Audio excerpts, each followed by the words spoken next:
नमस्कार दोस्तों, आप सभी का हमारे YouTube चैनल वन एग्जाम में स्वागत है। हमने पिछली क्लास में व्याकरण में ध्वनि, अक्षर और वर्ण में अंतर देखा और हिंदी व्याकरण में वर्णों का भेद देखा कि किस भेद के आधार पर वर्णों का भेद किया जाता है।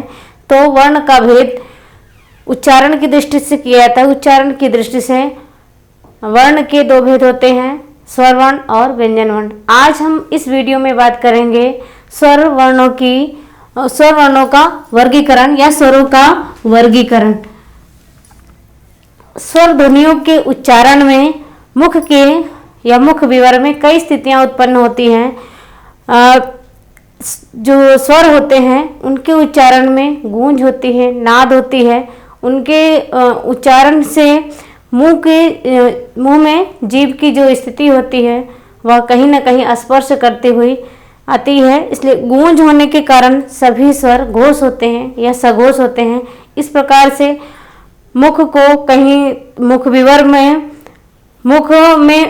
में जिह्वा के उच्चरित होने में, स्पर्श करने में मुख का जो विवर होता है, छेद होता है, खुलना जो होता है वो कहीं ज़्यादा सकरा हो जाता है, कहीं छोटा हो जाता है। तो जिस प्रकार की स्थितियां होंगी उतने प्रकार के स्वरों का विभाजन करना अनिवार्य हो जाता है। तो आज हम देखेंगे स्वरों का वर्गीकरण।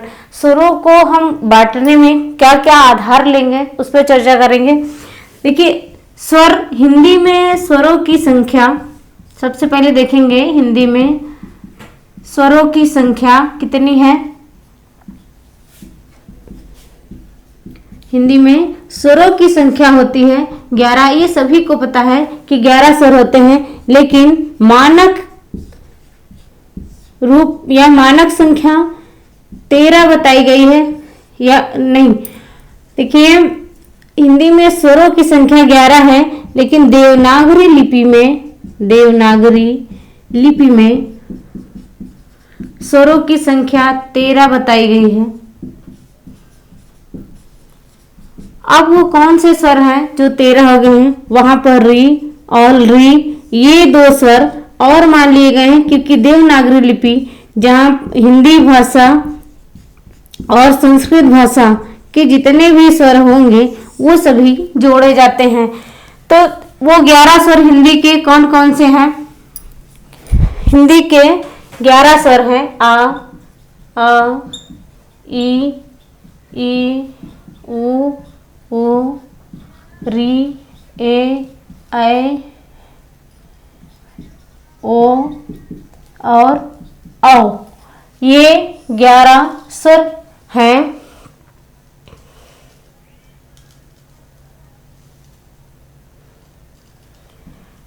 देखिए, इन 11 स्वरों में री का प्रयोग अब कम होने लगा है या ये लुप्त स्वर है।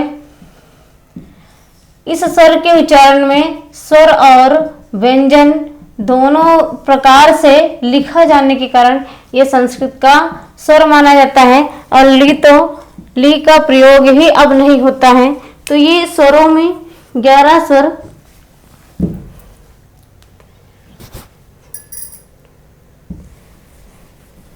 इन स्वरों का विभाजन कई आधारों पर किया जा सकता है। आज हम उन आधारों की चर्चा करेंगे कि स्वरों का विभाजन किन किन आधारों पर किया जा सकता है।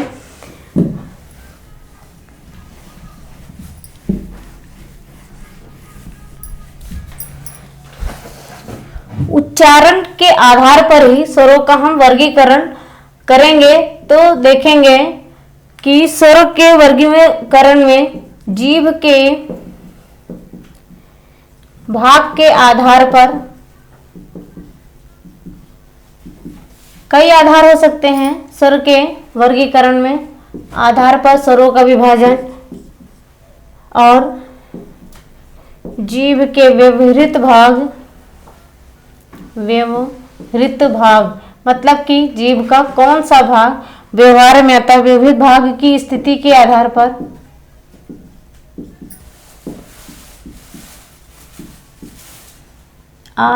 पर कि जीभ का जब जीभ की स्थितियां व्यवहार रूप में आती हैं तो कौन कौन से होते हैं, जिसे एक नाम और दे सकता है मुख विवर। मुख विवर के आधार पर ये दो नाम और है, जीभ और ओष्ठों की स्थिति के आधार पर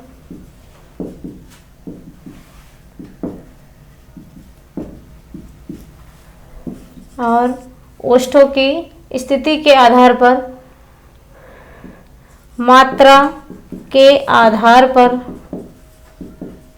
के आधार पर स्वर कितने प्रकार के होते हैं। और कौन सा विभाजन हो सकता है, एक है कौवे की स्थिति के आधार पर।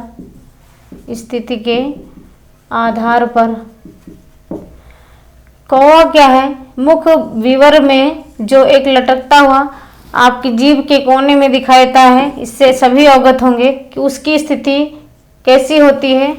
उस स्थिति, कौवे की स्थिति के आधार पर स्वरों का वर्गीकरण होगा। जीभ के चल अचल भाग, चल और अचल भाग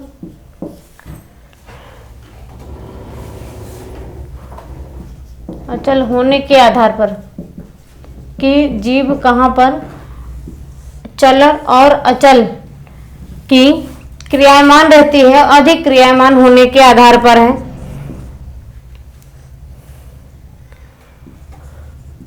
मुख की मांसपेशियों के आधार पर, मांसपेशियों के आधार पर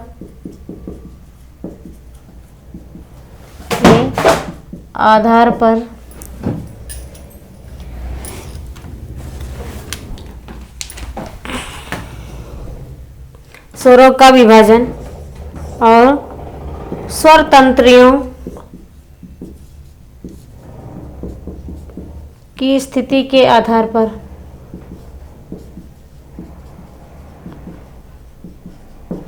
ये कुछ वर्गीकरण के आधार हैं। स्वरों का वर्गीकरण के आधार पर कि जीभ के भाग के आधार पर, कि जीभ का भाग जो होगा, देखिए जैसे जीभ होती है एक, इसका आगे का हिस्सा और बीच का हिस्सा और पश्च यानी बाद का हिस्सा, इस आधार पर 3 प्रकार के होंगे। जीभ के व्यवहित की स्थिति के आधार पर कि जीभ किस प्रकार व्यवहार में आती है, इस आधार पर स्वरों का वर्गीकरण है कि जब जीभ मुख विवर में तालु तक पहुंचती है तो पूर्णतः मुख विवर बंद हो जाता है, समृत स्थिति हो जाती है। थोड़ा सा तालु के नीचे आएगी तो अर्ध समृत और फिर नीचे जाएगी तो तलवे में जब रहेगी तो पूरा मुख खुल जाता है, वो विपरीत की स्थिति हो जाती है। इस प्रकार यहाँ पर 4 रूप प्रस्तुत होते हैं। ओष्ठों की स्थिति पर 2 स्थिति प्रस्तुत होती है, जैसे वृत्ताकार, अवृत्ताकार या अप्रसृत या प्रसृत स्वर। कौवे की स्थिति पर जैसे बोलने की, कौवे की मुख कितना खुल रहा है तो यहाँ पर क्या है, अनुनासिक और मौखिक स्वर 2 भेद इसके भी होंगे। जीभ के चल और अचल होने पर कि जीभ कहाँ पर पूर्ण रूप से क्रियामान होगी, चल मतलब कि चलती है, और अचल तो मूल और संधि या संयुक्त स्वर, ये भेद होंगे। मांसपेशियों में जैसे दृढ़ स्वर है और कोमल स्वर, ये कठोर स्वर और कोमल स्वर है। स्वर तंत्रियों के आधार पर भी स्वरों का वर्गीकरण होता है कि जैसे स्वर तंत्रियां कहाँ क्रियामान होती हैं, कि मतलब कि स्वरों के उच्चारण में गूंज जब अधिक उत्पन्न होती है तो वे स्वर क्या कहलाते हैं, और नहीं उत्पन्न होते तो यहाँ पर क्या है, इसके आधार पर स्वरों का एक ही रूप मिलता है, सघोष। सभी स्वर सघोष होते हैं लेकिन सभी भाषाओं में नहीं होते हैं, लेकिन हिंदी भाषा में सभी स्वर सघोष की स्थिति में होते हैं। आपको यहाँ एक ही रूप मिलता है। ये स्वरों के विभाजन के कुछ आधार हैं। अब हम एक एक पर इनकी चर्चा करेंगे।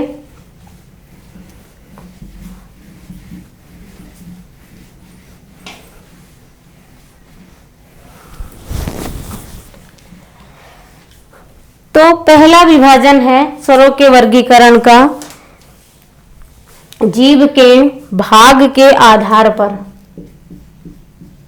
जीभ के भाग के आधार पर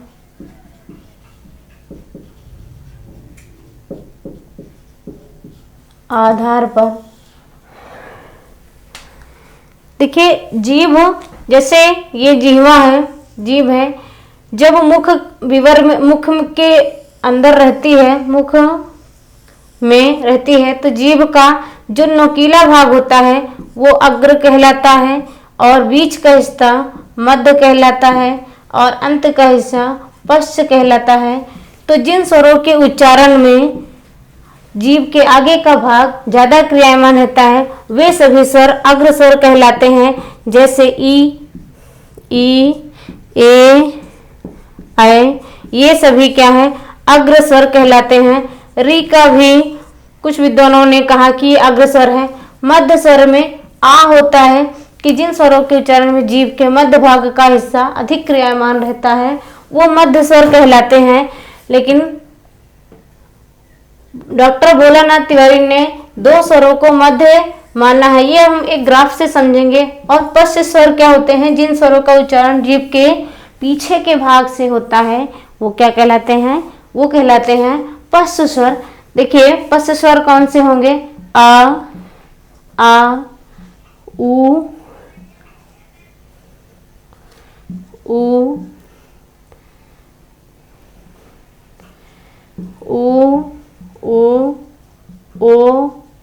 औ, और क्या कहलाते हैं, एक ग्रहित स्वर है जिसे मानक हिंदी में स्थान नहीं दिया गया है, वो आ है। लेकिन अगर उच्चारण की स्थिति से देखेंगे जीभ के भाग के आधार पर तो यहाँ पश्च स्वर कहलाता है।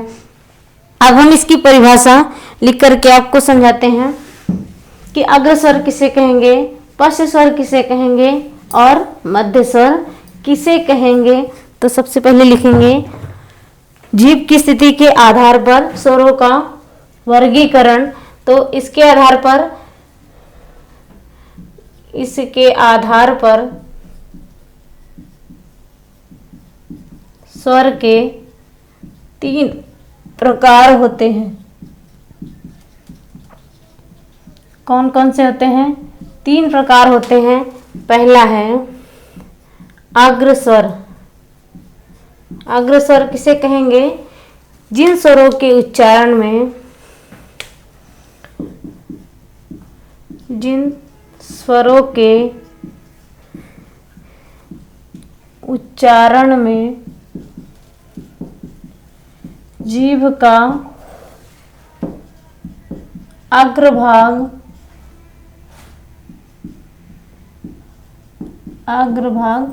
अधिक महत्वपूर्ण कार्य करे,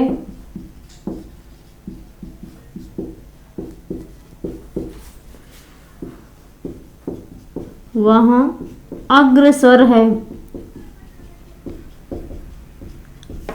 यदि आपसे पूछा जाए कि अग्र स्वर, इनमें से प्रश्न ऐसे बनेंगे कि इनमें से कौन अग्र स्वर है या मध्य स्वर है या पश्च स्वर है, तो जब हम जाने रहेंगे तो बड़े ही सरलता से बता सकते हैं कि अग्र स्वर क्या है। जिन स्वरों के उच्चारण में जीभ का आगे का हिस्सा, तो आगे का हिस्सा कौन सा होता है, अग्रभाग, जीभ का नुकीला भाग, जीभ का नुकीला या आगे का जो भाग होगा वो अग्र होता है। तो वहां से उच्चारण में कौन कौन से आएंगे, ई, ए, ऐ और री। ये इतने स्वर अग्र स्वर कहलाते हैं। दूसरा प्रकार है मध्य स्वर।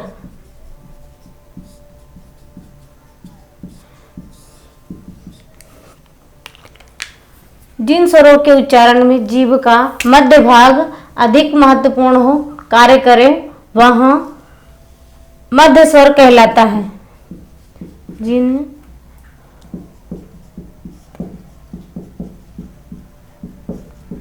स्वरों के उच्चारण में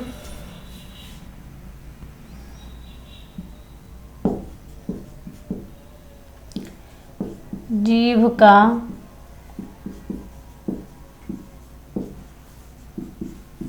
मध्य भाग महत्वपूर्ण कार्य करे,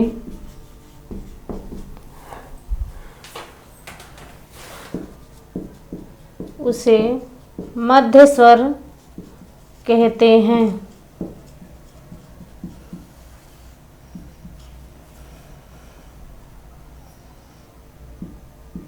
जैसे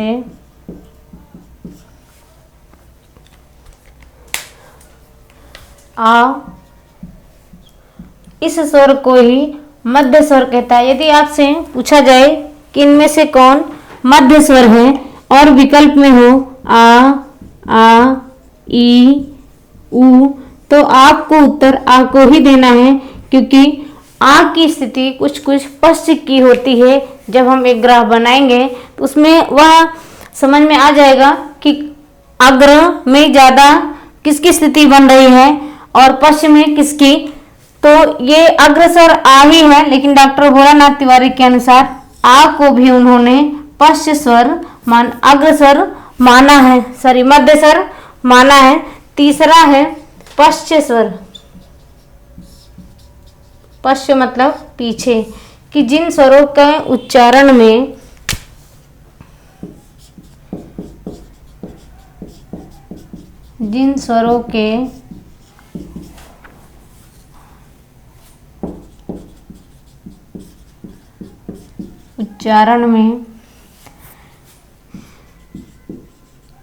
जीभ का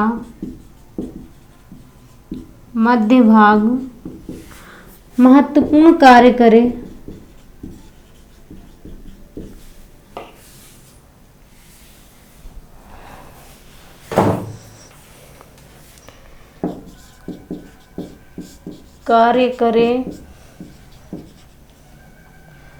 उन्हें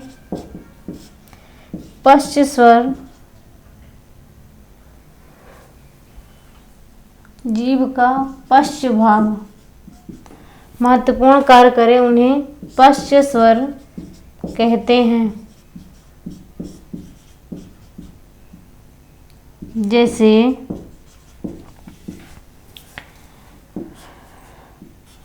उ, ओ और औ। एक ग्रही स्वर है आ। इन स्वरों का उच्चारण जीभ के पश्च भाग से होता है। जब हम बोलेंगे जीभ में ई, ए, आई, री, तो ये बोलते ही जीभ का प्रयोग है। जीभ का जो भाग है, 3 भाग बताए हैं, तो आगे का, पीछे का और बीच का, ये सबसे ज़्यादा महत्वपूर्ण कार्य इन स्वरों के उच्चारण में जीभ का आगे का हिस्सा कार्य करता है। तो इसलिए ये अग्रस्वर कहलाए। और मध्य स्वर, जिन स्वरों के उच्चारण में जीभ का मध्य भाग महत्वपूर्ण भूमिका निभाए, महत्वपूर्ण कार्य करे, वो मध्य स्वर कहलाते हैं, जिनमें एक ही स्वर है आ। और यदि आ ना हो तो आप दीर्घ आ को भी बता सकते हैं।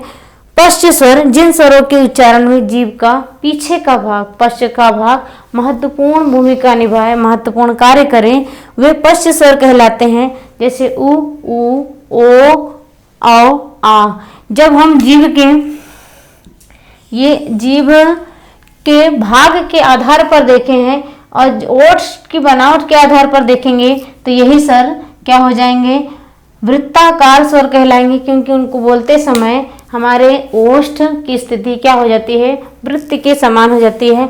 इसके बाद हम स्वर के वर्गीकरण का दूसरा आधार देखेंगे। दूसरा आधार जीभ के भाग के व्यवहित होने के आधार पर।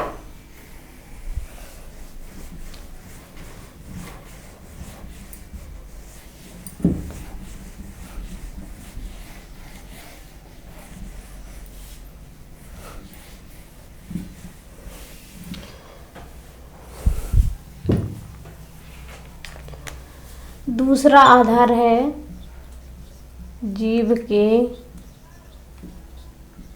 भाग, जीभ के व्यवहृत भाग या मुख विवर के आधार पर स्वरों का वर्गीकरण।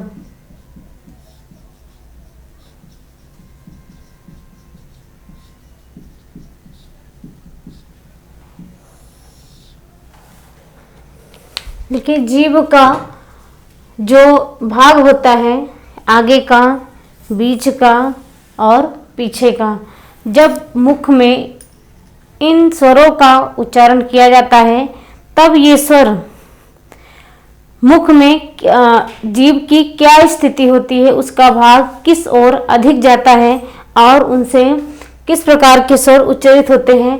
जैसे मुख में, ये आपका मुख की स्थिति है और इस स्थिति में यदि आपकी जीभ ऊपर के हिस्सों में अधिक गई तो मुख क्या है आपका बंद हो जाएगा, तो यहाँ पर क्या समृद्ध स्वर हो जाएंगे। और जब सबसे नीचे वाले हिस्से में आएगा तो पूरा मुख आपका खुल जाएगा, तो ये विपरीत स्वर हो जाएंगे। और जब समृद्ध वाले हिस्से में जीभ अधिक जाएगी तो आधा मुख आपका बंद, आधे से ज़्यादा खुला ही रहेगा, तो अर्ध समृद्ध, मतलब कि अर्ध समृद्ध की आधा से कम खुला रहता है, मतलब लगभग बंद ही रहता है, तो यहाँ स्वर क्या कहलाएगा अर्ध समृद्ध। और अर्ध विवृत लगभग खुला रहता है या थोड़ा सा बंद रहता है तो अर्ध विवृत स्वर कहलाएंगे। ये 4 प्रकार की स्थितियाँ बनती हैं जीभ के विवृत भाग के आधार पर, तो इसे मुख विवर कहते हैं। मुख विवर, मुख मतलब मुख और विवर मतलब कि मुख का विवर या छिद्र, मुख में वागेंद्रियों का क्रियामान होना, कि जब बोलते समय हमारी वाक इंद्रियाँ जैसे जीभ है, तालु है, ओष्ठ है, दंत है, इन सब के बीच में जीभ अपना कार्य किस प्रकार करती है, उसके जो भाग हैं वो किस प्रकार व्यवहार में आते हैं, और जब आते हैं तो मुख की क्या स्थिति होती है और स्वरों के उच्चारण में कैसा प्रभाव डालते हैं। तो इस आधार पर स्वर के 4 भाग हो सकते हैं, उनका हम आगे देखते हैं। तो इस आधार पर 4 प्रकार हैं। पहला है समृद्ध स्वर। समृद्ध स्वर, समृद्ध स्वर किसे कहेंगे? जिन स्वरों के उच्चारण में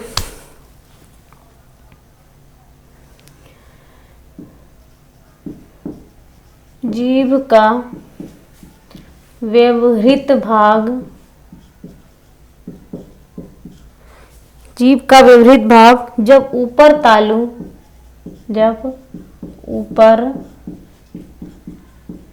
तालु के काफी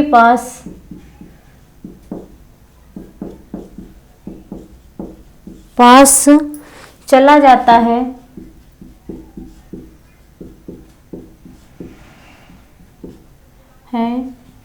या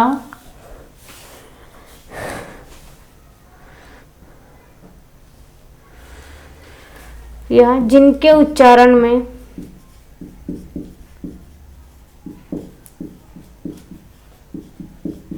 मुख लगभग बंद रहता है,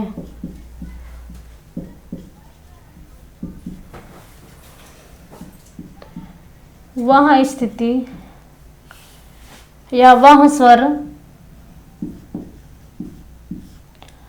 समृद्ध कहलाते हैं।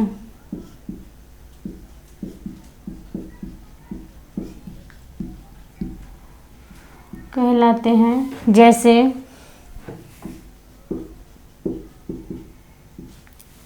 कौन कौन से स्वर हो सकते हैं? जैसे ई, उ और ऊ, री। ध्यान दीजिए, ये स्वर क्या है? समृद्ध स्वर है। ई, उ और री।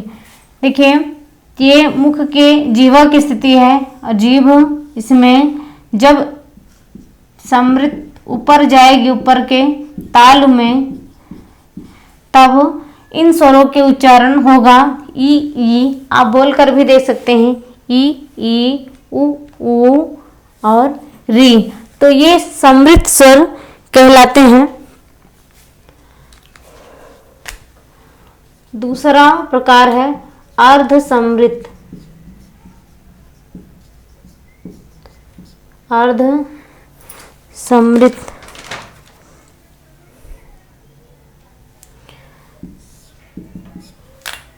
अर्ध समृत को स्वर कौन से होते हैं?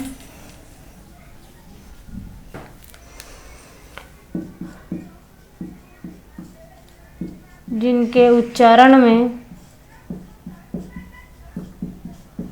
जीभ का व्यवहृत मतलब कि व्यवहार में लाया गया व्यवहृत भाग। व्यवहृत किसे कहेंगे? व्यवहार में लाया गया व्यवहृत भाग समृत के समीप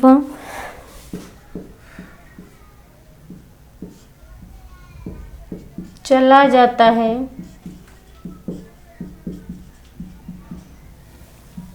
या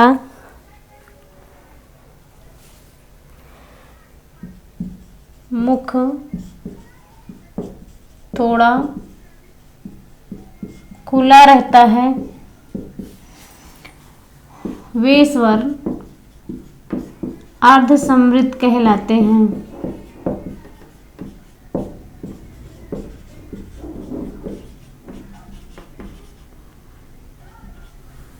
जैसे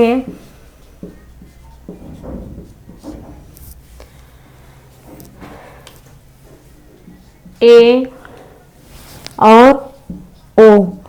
तो अर्ध समृत स्वरों की संख्या केवल 2 है, ए ओ।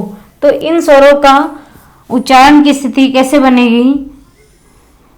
ये ताल हिस्सा है और ये जिह्वा है आपके और ये मुख है। तो जब उच्चारण के समय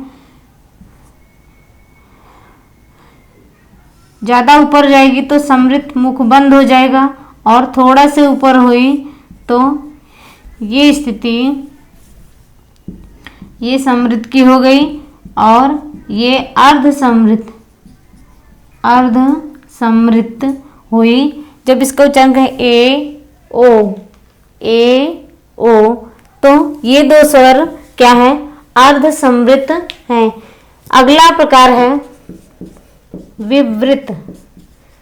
विवृत का तात्पर्य है खुला हुआ, पूरा मुख खुला रहे कि जब जीभ मुख विवर में सबसे नीचे या तलवे में नीचे स्थान पर स्पर्श करे या पहुंच जाए, तब वहाँ जिस स्वर के उच्चारण में जिस स्वर का उच्चारण हो वे विवृत स्वर हो, या जिन स्वर के उच्चारण में मुख लगभग पूरा खुला रहे वहाँ स्वर विवृत स्वर कहलाता है।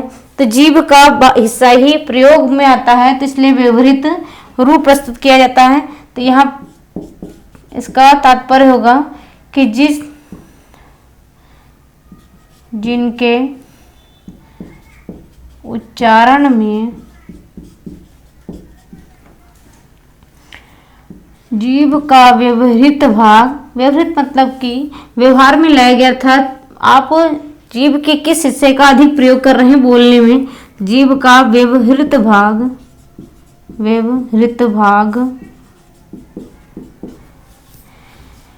समृत व्यवहृत भाग विवृत के समीप चला जाए। विवृत अर्थात मुख के नीचे के हिस्से, मुख के नीचे वाले हिस्से में, तो वो विवृत है। चला जाए वह स्वर विवृत स्वर कहलाता है। स्वर कहलाता है।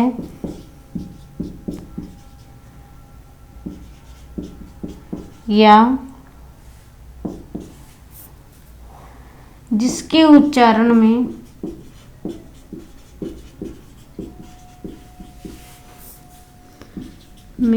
मुख लगभग पूरा खुला हो,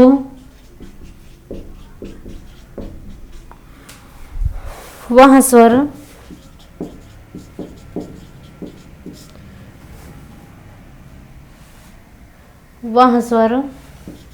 विवृत स्वर कहलाता है।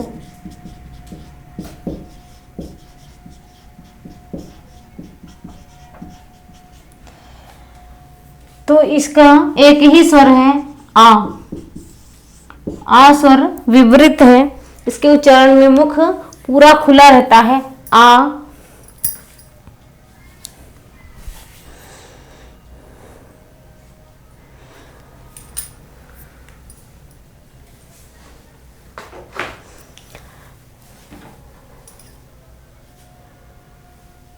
आगे हम देखते हैं कि जीभ के प्रयोग में और जीभ के विवृत भाग के में दोनों में किन स्वरों में समानता है या उच्चारण में जीभ की क्या स्थिति रहती है, तो उसे हम एक ग्राफ के माध्यम से देखेंगे। आशा है कि आपको समझ में आ जाएगा आसानी से।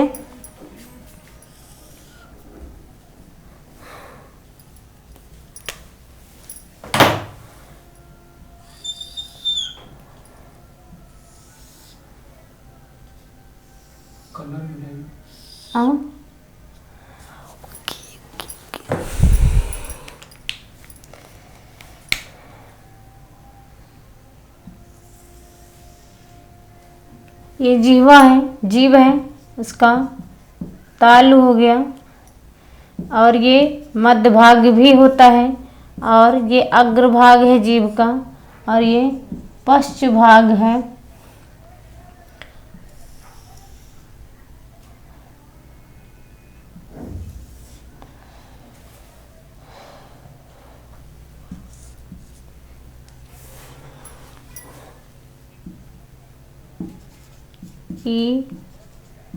ई है और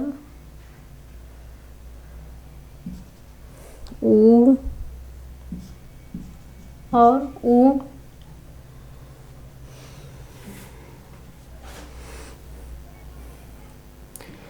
समृत भी है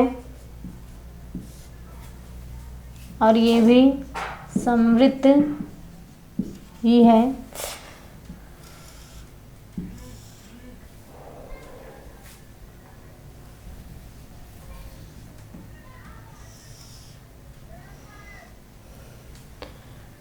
यहाँ पर अग्र, मध्य और पश्च।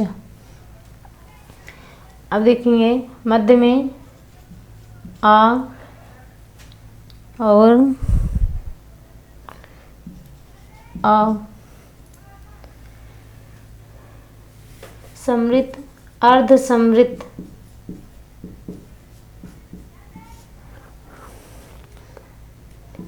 ए, ऐ,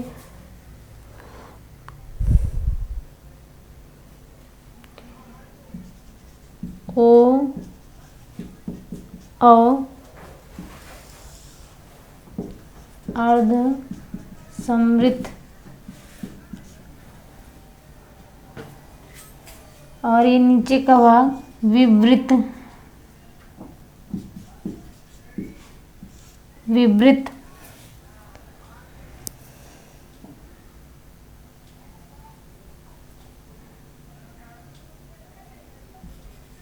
यहाँ होगा।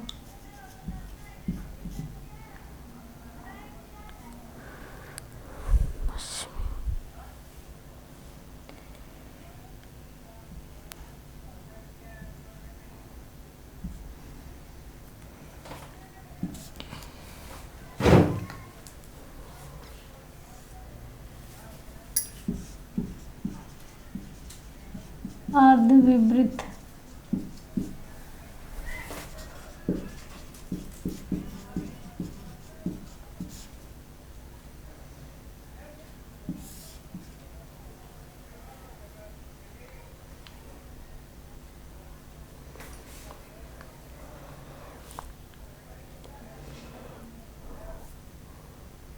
अग्र, मध्य और पश्चिम।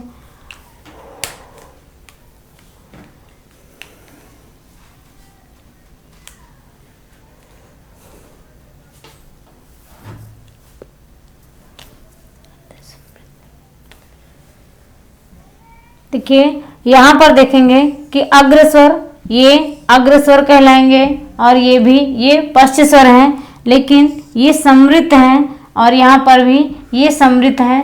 तो समृद्ध स्वर आपको मिल गए ई, उ और उ है। और यहाँ पर अर्ध समृद्ध में ए, देखिए अग्रस्वर क्या है, ए और ए है। और पश्च स्वर क्या है, ये पश्च में है, ओ और अ है। और मध्य स्वर जब आएगा तो यही रूप है, और आ मध्य स्वर में नहीं आता, ये पश्च के अधिक समीप है। तो इन दोनों की स्थिति होने पर इन्हें आ और आ को मध्य स्वर माना गया है। और आ ये विवृत स्वर है, इस ग्राफ में है तो विवृत स्वर भी है, लेकिन आ विवृत स्वर नहीं है। और अर्धविवृत में अ है और अ है जैसे, तो ये आपको रूप मिल जाएगा स्वरों के विभाजन में। जीभ की ये स्थिति होती है। दूसरा रूप है कि जैसे मुख है और इसमें ये आपका समृद्ध रूप होगा, जिन स्वरों के उच्चारण में जीभ तालु के ऊपर होगी तो समृद्ध होगी, और समृद्ध के समीप जो होगा वो अर्ध समृद्ध, और नीचे होगा तो विवृत। जब जीभ की स्थिति नीचे रहेगी तो वहाँ विवृत स्वर होगा, और विवृत से थोड़ा ऊपर रहेगा तो अर्धविवृत।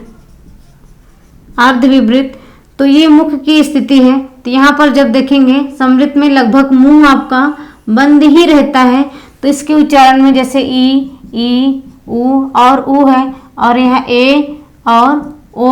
और अर्धविवृत में आई, औ है, और विवृत स्वर केवल आ है।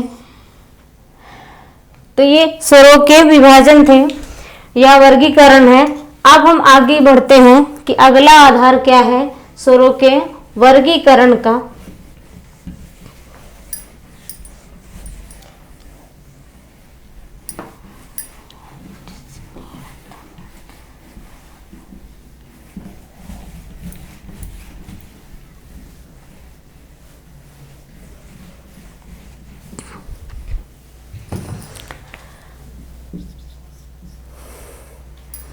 तीसरा आधार है ओष्ठ की स्थिति के आधार पर। ओष्ठ की स्थिति के आधार पर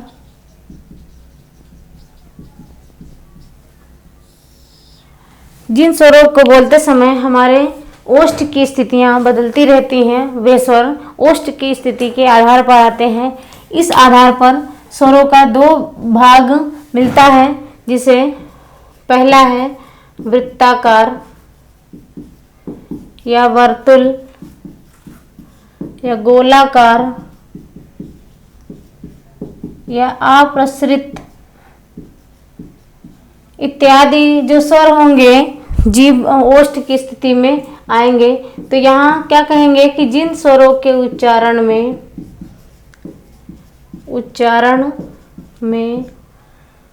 ओष्ठ गोलाकार हो जाता है,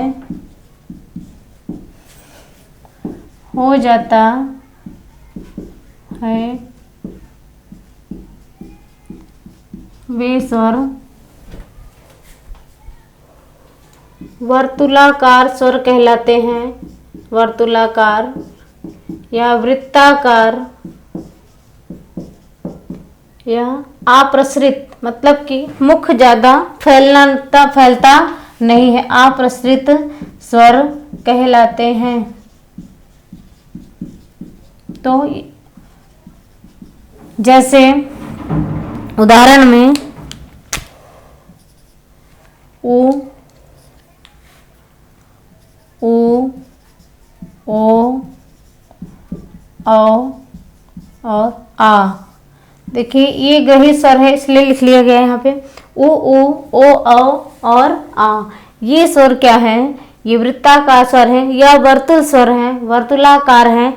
अब इसी के विपरीत उल्टा दूसरा क्या होगा? आवृत्ताकार या आवर्तुलाकार, आवृत्ताकार या प्रसरित स्वर। इसी के विपरीत नाम सभी हो जाएंगे। जिन स्वरों के उच्चारण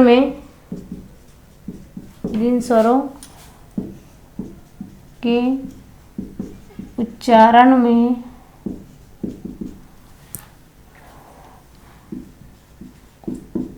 ओष्ठ की स्थिति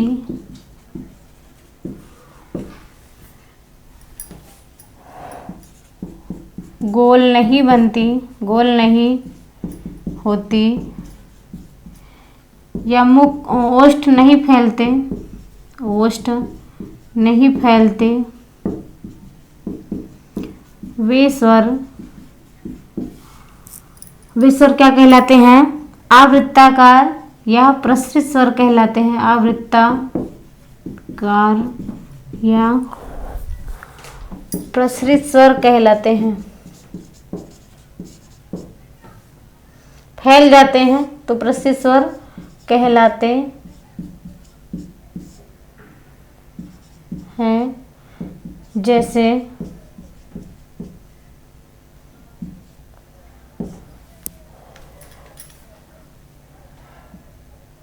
आ, ई, ए, ऐ और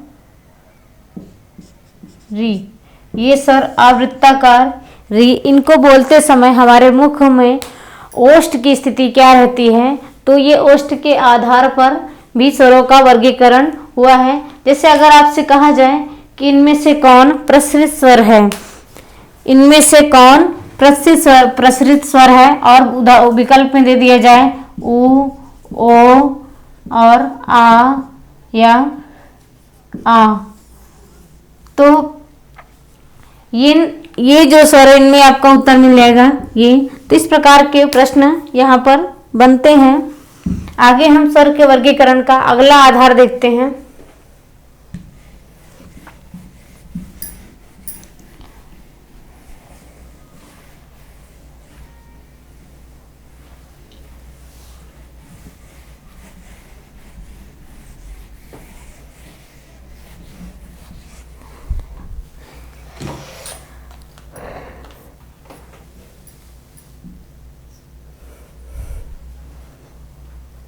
चौथा आधार है मात्रा के आधार पर, मात्रा के आधार पर स्वरों का वर्गीकरण।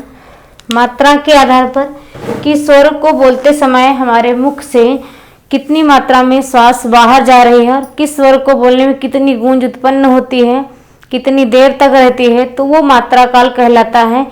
इस आधार पर स्वर के दो भेद होते हैं। वैसे तो संस्कृत में 3 भेद माने गए हैं, तो 2 आधार होते हैं, 2 भेद ह्रस्व और 2 आधार होते हैं। पहला है ह्रस्व स्वर और दूसरा है दीर्घ स्वर, तीसरा प्लुत स्वर।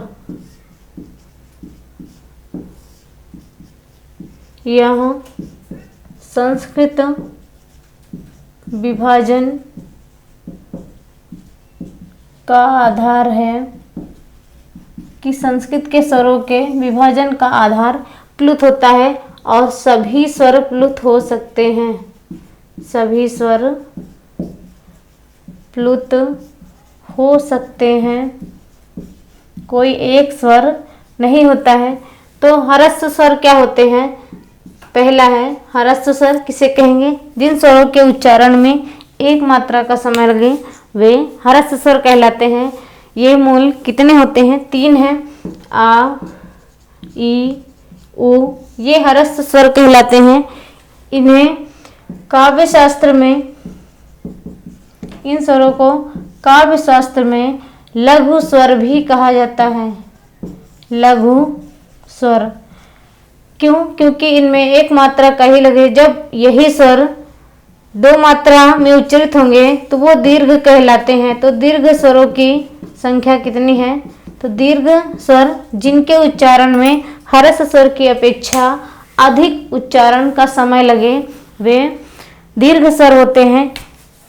इनकी संख्या 7 होती है। आ, ई, उ और ए, ऐ, ओ, औ। 4 आपको संधि स्वर मिल जाएंगे और 3 आपको मूल स्वर से बने दीर्घ स्वर मिल जाएंगे, लेकिन सभी दीर्घ ही होते हैं। अब संधि और दीर्घ स्वर किसके आधार पर है, इसी की चर्चा हम अभी आगे करते हैं। देखिए, ये है तो दीर्घ स्वर ही। अगर इनमें से पूछा जाए कि किन स्वरों का ह्रस्व नहीं होता है, तो ये जो संधि स्वर है इनका कभी भी ह्रस्व नहीं होता है। इन्हें छोटा नहीं कर सकते हैं क्योंकि ये भिन्न भिन्न स्वरों के योग से बने रहते हैं। प्लुत स्वर क्या होते हैं कि जिन स्वरों का उच्चारण ह्रस्व या दीर्घ की अपेक्षा अधिक समय लगे या 3 मात्रा काल का समय लगे वे प्लुत स्वर कहलाते हैं। इसका उच्चारण संस्कृत में अधिक होता है। तो सभी स्वर प्लुत हो सकते हैं। जैसे किसी भी स्वर को कई मात्रा या 2 मात्रा काल से अधिक तक उच्चारण करते रहें तो वो प्लुत स्वर ही होता है। जैसे आ, ई, उ, तो सभी स्वरों का प्लुत हो सकता है।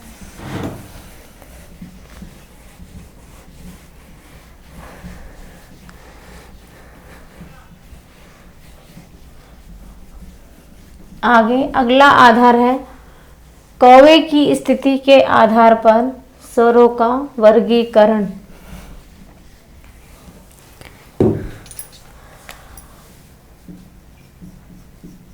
कौवे की स्थिति के आधार पर स्वरों का वर्गीकरण।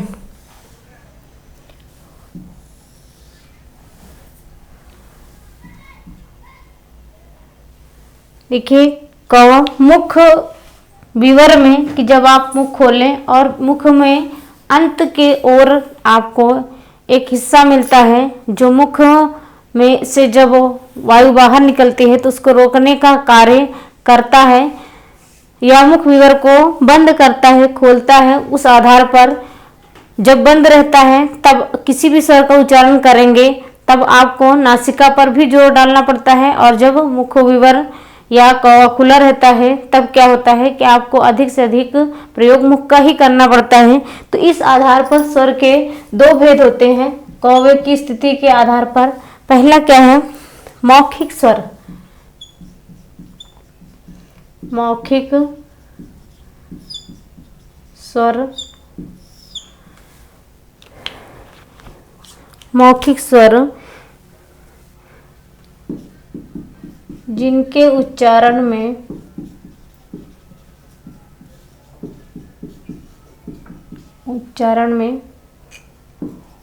कौवा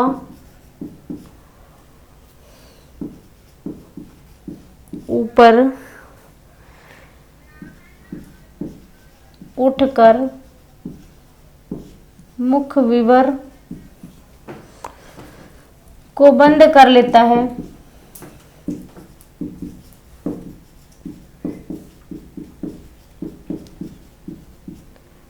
और हवा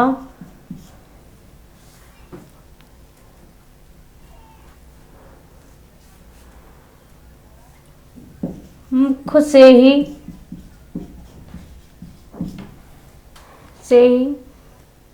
निकलना प्रारंभ कर देती है या मुख से ही निकलती है, वे सभी स्वर मौखिक कहलाते हैं।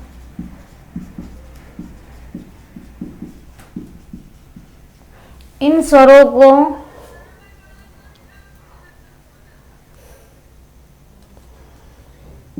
या इन्हें निरनुनासिक भी कहते हैं। निरनुनासिक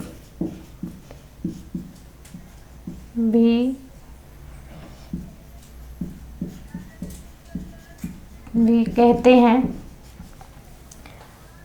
तो उदाहरण में क्या होंगे? देखिए, जब मुख विवर को बंद कर लेगा, तो मतलब कि नाक से आप किसी भी स्वर का उच्चारण नहीं होने देगा, तब क्या है, सारी हवा या मुख प्राणवायु जब लेंगे सांस, तो जब घर्षण होगा तो सब मुख से ही उच्चारित होंगे। तब वो स्वर क्या हो जाएंगे? सभी मौखिक हो जाएंगे, नासिका का सहारा नहीं लेना पड़ता है, तब सभी स्वर मौखिक कहलाएंगे। तो सभी स्वरों का उच्चारण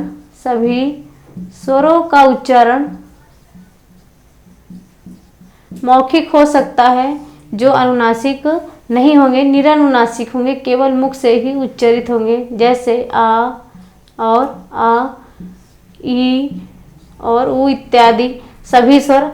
अब इसी के विपरीत दूसरा प्रकार क्या है? अनुनासिक।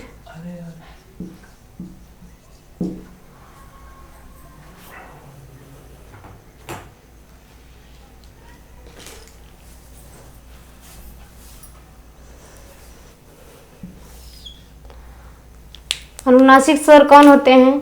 कि जब हवा मुख से नहीं, नाक और मुख दोनों से निकले, तो नाक और मुख दोनों से निकले, तब क्या हो जाएंगे? अनुनासिक। अनु मतलब पीछे और नासिक मतलब नाक, दोनों का सहारा हो, तब अनुनासिक स्वर होते हैं। सभी स्वर अनुनासिक भी हो सकते हैं, जैसे आ, ई, उ, ए आदि। तो ये कौवे की स्थिति के आधार पर स्वरों का वर्गीकरण है। आज इस वीडियो में बस इतना ही। शेष बचे हुए स्वरों के वर्गीकरण का आधार हम अगली वीडियो में देखेंगे। वीडियो को देखने के बाद जो भी कमेंट लायक होंगे, आप ज़रूर कमेंट करिए किस प्रकार इसमें क्या अशुद्धियाँ हैं या क्या सही हैं, ये आप अवश्य बताएं कमेंट करके। धन्यवाद।